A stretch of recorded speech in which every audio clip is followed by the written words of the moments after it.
Hello అండి, నేను ఇవాళ ఎండి చేపలు గోంగూర చేస్తున్నానండి. గోంగూర 2 రోజుల క్రితం తీసుకున్నామండి. ఇలా ఎండబెట్టుకున్నాను. కడిగి శుభ్రంగా ఇలా విడివిడిగా ఎండిపోవాలండి గోంగూర. అప్పుడే గోంగూర ఎండి చేపలకి బాగుంటుంది కర్రీ. ఈ సన్నగా కట్ చేసుకున్నాం. ఈలోపు ఈ చేపల్ని శుభ్రంగా కడుక్కోవాలండి. ఈ చేపల మీద ఇట్లా తెల్లగా ఉంది కదా, అదంతా పోయేలాగా నీళ్లు పోసుకొని ఒక బండకేసి రుద్దితే ఇదంతా పోయిద్దండి. శుభ్రంగా నేను రుద్దుకొని వస్తానన్నమాట. కడుక్కొస్తాను, కడిగాక చూపిస్తాను. ఉల్లిపాయలు పొట్టు తీసుకున్నానండి. ఇన్ని పచ్చిమిరపకాయలు తీసుకున్నానండి. పచ్చిమిరపకాయలు ఇన్ని పడతాయండి. ఈ కర్రీకి పచ్చిమిరపకాయలు ఎక్కువ వేసుకుంటారు. ఇవి కూడా శుభ్రంగా తొడియాలు తీసుకొని కడుక్కుందాం. ఉల్లిపాయలు పొట్టు తీసి కడుక్కున్నానండి. ఇవి కట్ చేసి పక్కన పెట్టేసుకొని మనం గోంగూర కట్ చేసుకుందాం. ఇది ఇలా శుభ్రంగా కడుక్కొచ్చానండి. బాగా శుభ్రంగా కడుక్కొచ్చాను. నాకేనండి, మా పిల్లలు ఎవ్వరు తినరు కాబట్టి నాకు ఒక్కదానికే కోసం కొంచెం చేసుకుంటున్నాను. ఇప్పుడు ఉల్లిపాయలు కట్ చేసుకున్నాను. ఉల్లిపాయలు చాలా సన్నగా కట్ చేసుకోవాలండి.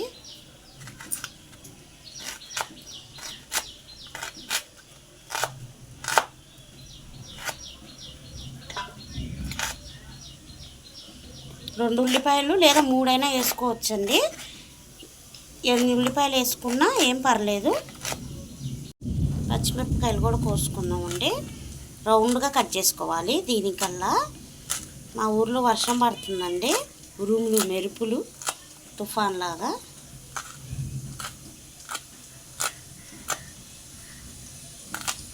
గోంగూర కొంచెం కట్ చేసుకున్నామండి. ఇలా అయినా వేసేసుకోవచ్చు, కానీ నేను కొంచెం కట్ చేస్తున్నాను.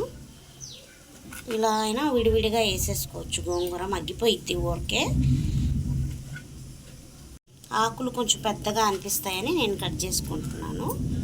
ఇప్పుడు గోంగూర మొత్తం ఇలాగే కట్ చేసుకున్నాం. గిన్నె పెట్టుకున్నానండి. కొంచెం నూనె పోసుకుందాం.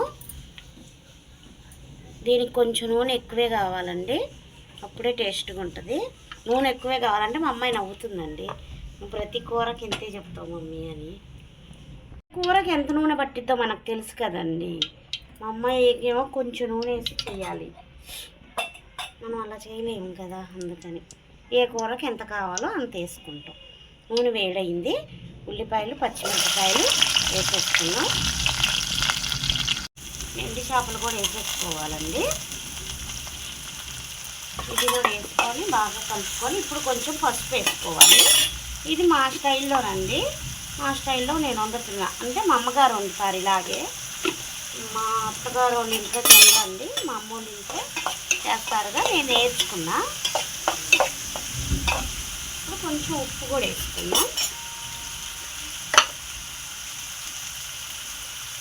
ఉప్పు కొంచెం వేస్తున్నానండి, మళ్ళీ చూసి వేసుకోవచ్చు. ఇదంతా బాగా మగ్గిపోవాలండి. కొంచెం ఎండి చేపలు ఉల్లిపాయలు బాగా ఫ్రై అవ్వాలి. కారం వేసుకుంటున్నానండి. 1 స్పూన్ కారం వేసాను, ఎందుకంటే మనకి గోంగూర కూడా కావాలి కదండి. ఇప్పుడు కారం ఒక 2 నిమిషాలు మగ్గాక కొంచెం వాటర్ పోసుకున్నామండి. ఎండి చేపలు ఉడకాలి కదా, గట్టిగా ఉంటాయి కదా, కొన్ని వాటర్ పోసుకున్నాం. ఇప్పుడు ఇలా ఫ్రై అయింది కదండి, కారం కూడా కొంచెం వాటర్ పోసుకున్నాం. ఎండి చేపలు ఉడకాలి కాబట్టి వాటర్ పోసుకుంటున్నాను. ఈ నీళ్ళన్నీ మగ్గిపోయి కొంచెం వాటర్ ఉంది అనగా గోంగూర కూడా వేసేసుకున్నాం. ఎండి చేపలు ఉడికినాయండి. నీళ్లు పోసుకొని ఒక 5 నిమిషాలు అయిపోయింది కదా. కొంచెం ఇలా వాటర్ ఉంది అనగానే మనం గోంగూర కూడా వేసేసుకున్నామండి. గోంగూర కూడా ఉడికిపోవాలి కదా, అందుకని బాగా ఫ్రై బాగా అయిపోవాలండి. గోంగూర కూడా వేసేసుకున్నాను. గోంగూర కూడా వేసి మూత పెట్టేద్దాం ఒక్క 2 నిమిషాలు. 2 నిమిషాల్లో మగ్గిపోయిందండి.